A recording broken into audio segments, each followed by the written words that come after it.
This is a video showing how to find a leak using a propane bottle. This bottle has a adapter on top that allows us to open the propane. Has a valve on top that we can open, and the other end we can run the hose around the suspected vacuum leak on the engine. So this particular truck, we can hear the hissing noise. You can hear that. And we're going to go ahead and introduce propane around the area here, and we'll listen for the engine RPM to fall out, to go down when we introduce propane. We step on the button.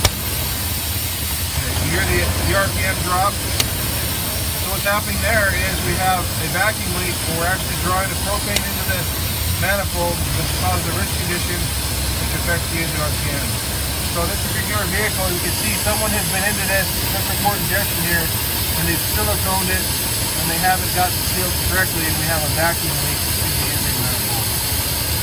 And that is how you determine a leak on a using a propane bottle.